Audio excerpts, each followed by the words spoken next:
कहते ना हमारा जुगाड़ पानी और ये बर्बाद हो गया है, पूरा बग चुका है।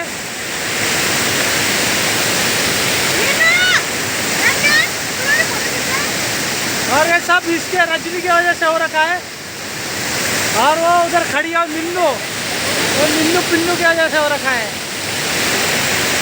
इनने हमारा जुगाड़ पानी बर्बाद कर दिया है।